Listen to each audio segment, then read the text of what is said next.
तो मैं उनसे काम लूंगा। काम नहीं करेंगे तो रगड़ा जाएंगे, काम नहीं करेंगे तो उनको बर्बाद करने के लिए हमको कोई नहीं रोक सकता। डीजीपी बने तो इनकाउंटर शुरू हो गया, ठाए ठाए धाए धाए दिखाई देने लगा, लगा कि अब यूपी की तरह यहाँ भी अब ठाए ठाए धाए धाए होगा, पुलिस खदेड़ के मारेगी।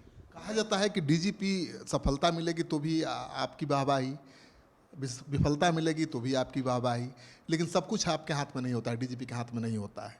जो राजनीतिक आका है, जो बॉस होते हैं, वो डिसाइड करते हैं कि कौन एसपी किस जिले में रहेगा, कौन थानेदार कहाँ रहेगा।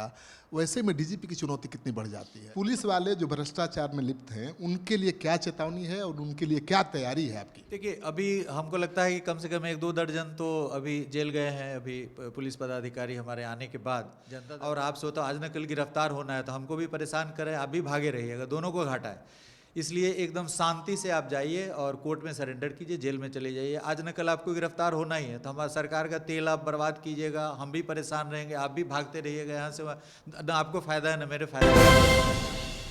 आईपीएस अधिकारी हैं डॉक्टर अजय कुमार, जो कांग्रेस के नेता भी हैं, उन्होंने एक चार्जशीट पेश किया है और कहा है कि 5 गुना अपराध बिहार में 2005 के पहले की तुलना में बढ़ गया है। ये आंकड़ा मुझे भी नहीं पच रहा है कि 5 गुना अपराध के ग्राफ में बढ़ोतरी हुई है। यहाँ लॉ एंड ऑर्डर बिल्कुल ध्वस्त हो गया है। 2005 से पहले ठीक था, वो कह रहे थे। वो भी आईपीएस अधिकारी बिहार में काम कर चुके हैं, आप भी काम कर चुके हैं, आपने 2005 के पहले के बिहार को भी देखा है, मैंने भी देखा है। तो मुझे लगता है कि आंकड़ों की बाजीगरी क्या है? नहीं, देखिए, आंकड़ा तो राष्ट्रीय अपराध अभिलेख ब्यूरो प्रकाशित करती है, स्टेट क्राइम रिकॉर्ड्स ब्यूरो है, हमारे सीआईडी भी आंकड़ा रखती है। तो ये आंकड़ा में किसी तरह की कोई विसंगति नहीं है, और ये आंकड़ा ऐसा नहीं है कि कोई आंकड़ा को मैनिपुलेट कर सकता है। तो और आज के डेट में और भी आंकड़े को मैनिपुलेट करना एकदम ही संभव नहीं है, क्योंकि तरह तरह के क्रॉस चेक्स हैं इसमें। और जो फिगर्स हैं अभी अपराध के, वो सभी सार्वजनिक हैं, और नेशनल अपराध रिकॉर्ड ब्यूरो जो है वो अपराध का आंकड़ा जो प्रकाशित करती है, कोई गुपचुप तरीके से नहीं करती है। 2005 के पहले की तुलना में 5 गुना अपराध बढ़ा है क्या? नहीं, आपको तो मैंने बताया कि 2004 में 3600 से अधिक हत्याएं हुई थी जो राष्ट्रीय अपराध अभिलेख ब्यूरो के रिकॉर्ड में, और अभी करीब 26-27 के 1000 की संख्या में हत्या में कमी हुई है। डकैती 2000 के लगभग होता था, जो अभी 200-250 हो रही है, तो करीब 10 गुना की कमी आई है जो मेजर हेड्स है उसमें। फिरौती हेतु अपहरण, आप लोग जानते हैं कि उस समय एक बड़ा ही चुनौतीपूर्ण अपराध हुआ करता था, जो आज के डेट में उस तरह का large scale large ticket kidnapping नहीं हो रहा है। अभी 50 से नीचे किडनैपिंग की संख्या जो करीब 400-500 हुआ करता था, तो जो मेजर हेड्स है अपराध का उसमें काफ़ी कमी आई है। लेकिन जैसा कि मैंने कहा कि अपराध, यदि समाज में एक भी हत्या होती है, किसी के परिवार के सदस्य का लॉस होता है, तो वह ये बड़ा ही इंटॉलरेंट स्थिति रहती है। तो समाज के अंदर अपराध के प्रति एक भी अपराध होगा उसको समाज नहीं टॉलरेट करना चाहती है, तो वो रहेगा। लेकिन फिगर्स, जहाँ तक राष्ट्रीय अपराध अभिलेख ब्यूरो का फिगर लीजिएगा, और ये तो मैंने एब्सोल्यूट फिगर आपको बताया। राष्ट्रीय अपराध अभिलेख ब्यूरो 1 लाख पॉपुलेशन पे अपराध की गणना करता है, चूँकि छोटे स्टेट है। सिक्किम है 6 लाख पॉपुलेशन का स्टेट है, बिहार 14 करोड़ का है, यूपी 21-22 करोड़ का है। तो एब्सोल्यूट फिगर से आप तुलना राज्य का नहीं कर सकते, इसलिए एक मापदंड है कि प्रति 1 लाख जनसंख्या पे कितनी हत्या हुई, कितनी डकैती हुई। तो इसमें बिहार का पोजीशन 25वां-26वां स्थान पे रहता है राष्ट्रीय अपराध अभिलेख ब्यूरो में, जो एक रिकॉर्ड की चीज़ है। उसमें उसका स्थान देता है कि इसमें हत्या में बिहार का क्या स्थान है, डकैती में क्या है, फिरौती में क्या है। तो उस स्थिति में नहीं, लेकिन यहाँ पर अपराध को टॉलरेट समाज नहीं कर सकती, एक भी अपराध को। लेकिन जीरो अपराध की स्थिति हम लोग प्रयास कर रहे हैं कि कोई अपराध नहीं, अपराध पूर्ण रूप से उन्मूलित हो जाए। तो लेकिन हम अभी नियंत्रण का प्रयास करें, जो अभी सरकार का जो लगातार प्रयास रहा है उससे नियंत्रित निश्चित रूप से अपराध हुआ है, क्योंकि हर मेजर सीट्स में कमी आई। कहा जाता है कि डीजीपी सफलता मिलेगी तो भी आपकी वाहवाही, विफलता मिलेगी तो भी आपकी वाहवाही, लेकिन सब कुछ आपके हाथ में नहीं होता है, डीजीपी के हाथ में नहीं होता है। जो राजनीतिक आका है, जो बॉस होते हैं, वो डिसाइड करते हैं कि कौन एसपी किस जिले में रहेगा, कौन थानेदार कहाँ रहेगा। वैसे में डीजीपी की चुनौती कितनी बढ़ जाती है? एकदम जनरल क्वेश्चन पूछ रहा हूं। देखिए, प्रत्येक पुलिस पदाधिकारी को कहीं ना कहीं रहना है, तो मैं उनसे काम लूँगा। काम नहीं करेंगे तो रगड़ा जाएंगे, पूरी तरीके से बर्बाद हो जाएंगे, चाहे वो कहीं से भी आए हैं, किसी भी स्रोत से आए हों। यदि काम नहीं करेंगे तो उनको बर्बाद करने के लिए हमको कोई नहीं रोक सकता है। तो जो भी पुलिस पदाधिकारी जहाँ कहीं भी हैं, चाहे किस भी स्रोत से आए हों, किसी से भी कनेक्टेड हों, लेकिन यदि वो डिलीवर नहीं करेंगे, काम नहीं करेंगे, तो उनके विरुद्ध अनुशासनिक कार्रवाई करना, उनके कैरियर पर धब्बा लगाना, वो उससे पुलिस महानिदेशक पूरी तरीके से स्वतंत्र है। नहीं, आपके नाम से तो भ्रष्ट अधिकारियों की पतलूनें गीली हो जाती है, मुझे पता है, शुरू से देखा है। पुलिस वाले जो भ्रष्टाचार में लिप्त हैं, उनके लिए क्या चेतावनी है और उनके लिए क्या तैयारी है आपकी? देखिए, अभी हमको लगता है कि कम से कम 1-2 दर्जन तो अभी जेल गए हैं। अभी पुलिस पदाधिकारी हमारे आने के बाद जनता दरबार के माध्यम से मैंने 3-4 एक मोतिहारी के एक सब इंस्पेक्टर थे, वैशाली के एक सब इंस्पेक्टर थे, अभी एक जमुई में 3-4 दिन पहले एक केस दर्ज हुआ है जो अकाउंट में पैसा ले रहे थे, एक बगहा में एक डीएसपी अभी सस्पेंड हुए हैं।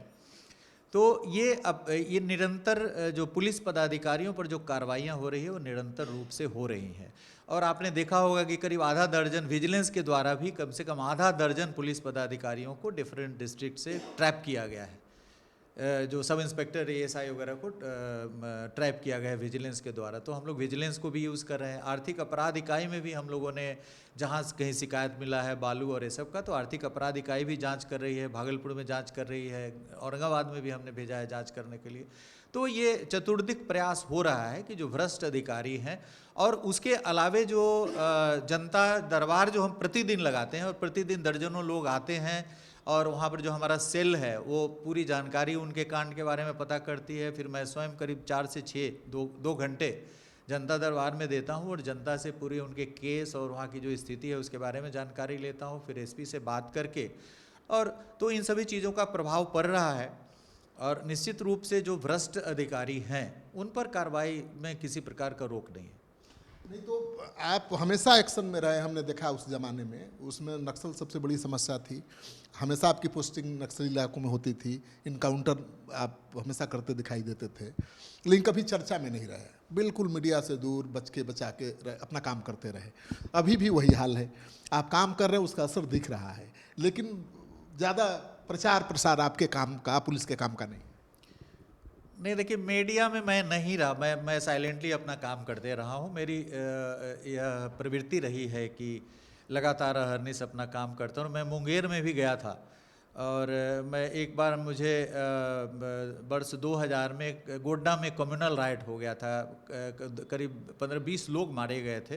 गोड्डा बड़ा ही शांत जिला था, होली के समय वहाँ पे दंगा हो गया था और डेड बॉडीज़ भी नहीं मिल रहा था। तो मुझे यहाँ से हेलीकॉप्टर से भेजा गया था दंगा नियंत्रण के लिए, और 3-4 दिनों में ही मैंने पूरे तरीके से नियंत्रित कर लिया था। किसी को गिरफ्तार नहीं करना पड़ा, बल्कि 150-200 दोनों पक्ष के लोग खुद सरेंडर किए कोर्ट में, खुद सरेंडर। मैंने कहा मैं छापामारी नहीं करूँगा, जितने सारे लोग वांछित है केस में उनके नाम की सूची मैं पंचायत भवन पर, समाहरणालय में, एसपी ऑफिस में, कोर्ट में साट देता हूँ, और आप सोचो आज न कल गिरफ्तार होना है तो हमको भी परेशान करें, आप भी भागे रहिएगा, दोनों को घाटा है। इसलिए एकदम शांति से आप जाइए और कोर्ट में सरेंडर कीजिए, जेल में चले जाइए। आज न कल आपको गिरफ्तार होना ही है, तो हमारा सरकार का तेल आप बर्बाद कीजिएगा, हम भी परेशान रहेंगे, आप भी भागते रहिएगा यहाँ से वहाँ। ना आपको फ़ायदा है ना मेरे फ़ायदा है, मुझे फ़ायदा है। तो और हम यदि आप जो हम छापामारी करेंगे उतना यदि हम गश्ती करें आपके क्षेत्र में, तो जो अन्य भविष्य में होने वाली घटनाएं वो नियंत्रित हो जाएगी। लोगों ने माना और 3-4 दिन के अंदर में सब लोग सरेंडर किए, चार्जशीट हुआ, सजा भी हुआ उसमें, और बड़े जल्द से जल्द वहाँ पे नियंत्रित हो गया। तो ये जो विश्वास है, मैं वहाँ पर जो जिला शांति समिति के सदस्य थे उनको गाड़ियाँ दे दी कि भाई उनको बुला करके लाइए। फिर हुआ कि जो बाकी लोग हैं उनसे हमें मतलब नहीं है, जिनका केस में नाम है वो आए, और जिनका केस में नाम नहीं हुआ गांव में आए वापस लौट करके, और जिनका केस में नाम है वो जेल में जाए। तो आइधर आप जेल में जाइए, नहीं तो गांव में आइए। गांव में आइए तो हम बात करेंगे आपसे, आपके घर जल गए हैं उसको निर्माण करिए, सब करिए। तो बहुत जल्द लोगों ने मेरी बात पर विश्वास किया और उस तरह से ये किए थे। मुंगेर में भी मैं गया था, जब वहाँ पे घटना हो गई थी तो मैं घटनास्थल पे गया, वहाँ पर नक्सलियों के खिलाफ अभियान चला। 2010 में भी मैं भागलपुर में आईजी कम ही दिनों के लिए था, 3-4 महीने था, तो उस समय आई थिंक मुंगेर, जमुई वगैरह में काफ़ी ऑपरेशन चला था और करीब 100 की संख्या में नक्सली गिरफ्तार हुए थे, काफ़ी आर्म्स एमुनिशन वगैरह बरामद हुआ था। तो ये जो नक्सली अभियान हो या संगठित अपराध के विरुद्ध अभियान हो, लगातार हम लोग इसमें बड़े समर्पित ढंग से कार्य करते रहे हैं।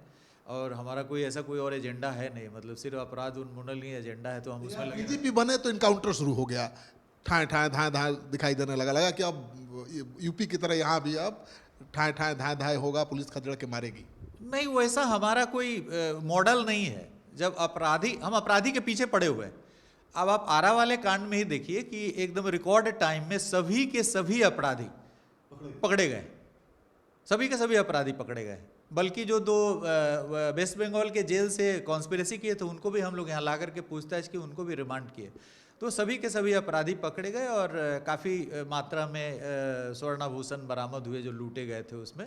जो इधर उधर थोड़ा सा पिलफरेज हो गया है, जैसे उसमें पता चला कि डकैतों को भी कुछ लोगों ने लूट लिया, तो उसको भी हम लोगों ने पिस्टल और स्वर्णाभूषण वगैरह बरामद उन लोगों से भी किया गया है दियारा क्षेत्र से। तो काफ़ी तेज़ी से जब आप पुलिसिंग करेंगे, सक्रिय होकर के करेंगे, तो अपराधियों से भिड़ंत होना स्वाभाविक है। सोना लूटकांड तो बहुत बड़ा कांड था, आज इतना जल्दी पुलिस एक्शन में आई और उद्भेदन हो गया, ये भी बड़ी सफलता है।